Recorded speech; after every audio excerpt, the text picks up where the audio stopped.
Politics. It's ugly, petty, revolting. Now, sometimes you might be tempted to participate. You might vote. Not because there's anything worth voting for, but because you are desperately trying to vote against the greater of two evils. But when you vote for the lesser of two evils, you're still voting for evil. And you know it. But hey, that's the system we have. Those are the options. What else can you do? You could vote for a third party and lose, and end up being abused by the two major political parties anyway. Hardly a solution. Despite what you constantly hear from government and the mainstream media, your vote is not your voice. It's a hollow sham, and you know it.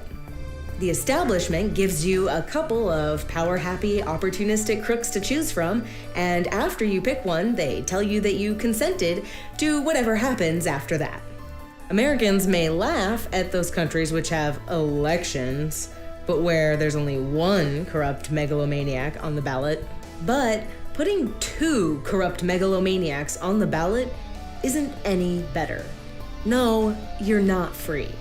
No, your vote doesn't count.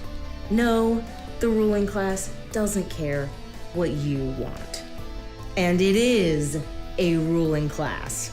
For all the rhetoric about representatives doing the will of the people, and the most ridiculous one, we are the government. You know they don't care what you want. In their game, they have all the power, and you have none. If they mistreat you, rob you, abuse you, betray you, and sell you out, what are you going to do about it? Wait a few years and then vote for the other crook who will then do the same thing to you? The whole game, the facade, the joke of democracy is designed to keep you helpless, forever wasting your time and effort hoping for a political solution. But there is none. You know we will never suddenly vote away corruption and injustice, suddenly have politicians who do the right thing and institute peace, freedom, and justice for all. So what? Are we just doomed? Is this the best we can do? Is this the best we can hope for? Hell no. But if you want something different, something better, then you need to get your mind out of the complete crap you've been taught to believe.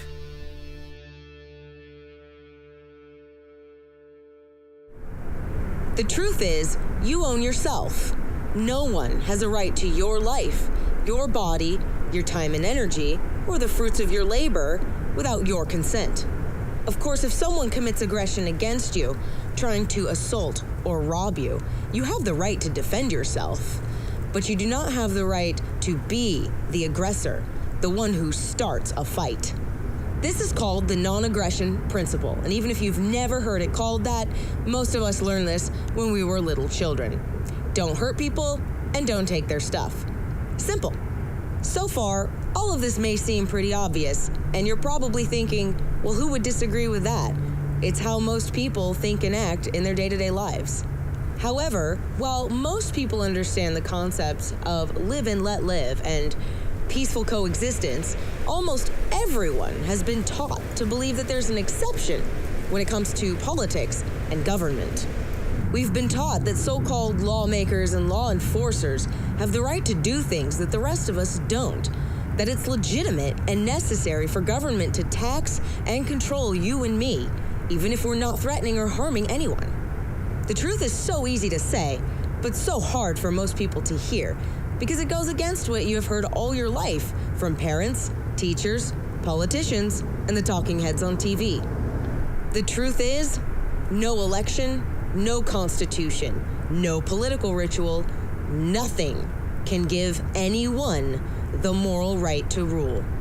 They have no right to rule you, and you have no obligation to obey. The beast that calls itself government is merely made up of people. Just people.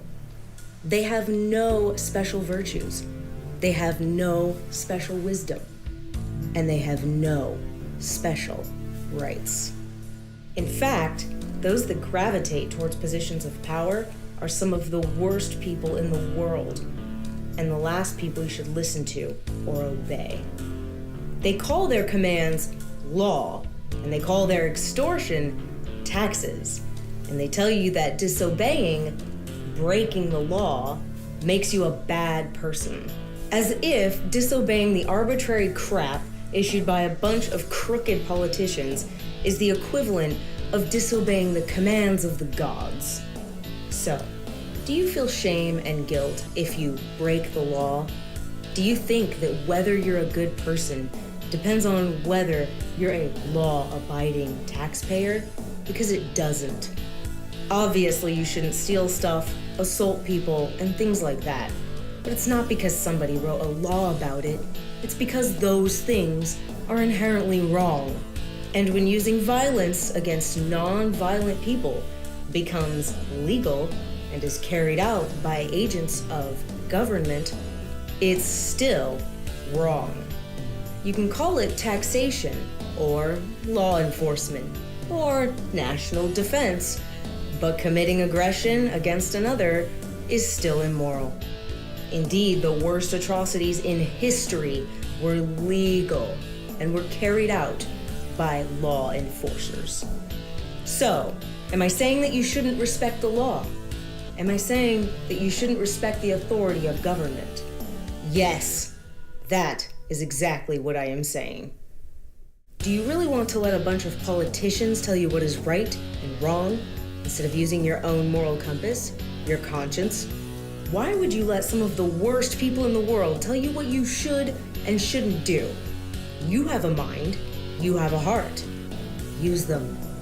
Because if you think and talk and act as if they have the right to rule you and everyone else, if you think and talk and act as if we all have an obligation to pay tribute to these crooks and obey their every whim, if you look down on those who try to avoid being robbed and who do things which are peaceful but illegal, if you vote and beg to have politicians robbing and controlling your fellow man, then you are enabling and empowering your own abusers and giving your blessing to your own victimization and the victimization of everyone else around you.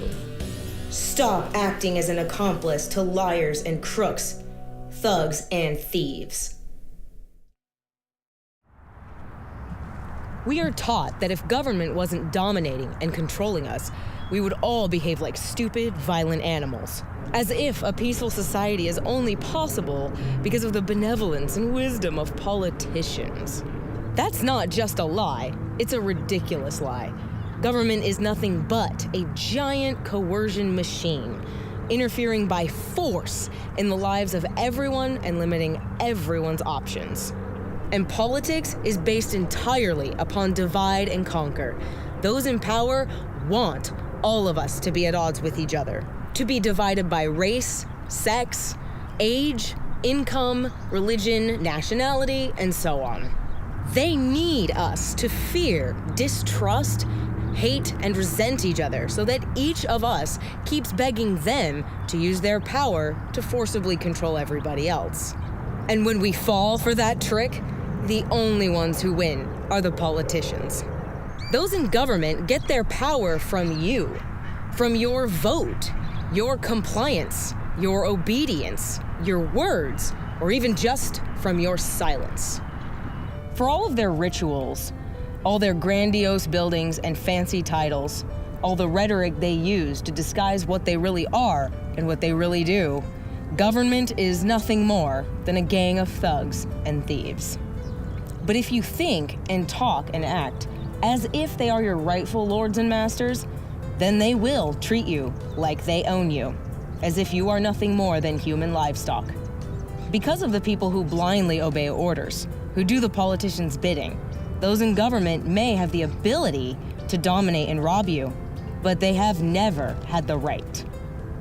It all comes down to the notion of authority, the idea that it is legitimate and righteous for a small group of people to forcibly extort and control everyone else. It's something we were all taught, and something that most people blindly believe and repeat without question, but it's still provably false, and in fact, insane. Civilized society does not require political power. In fact, true cooperation and peaceful coexistence require the absence of political power.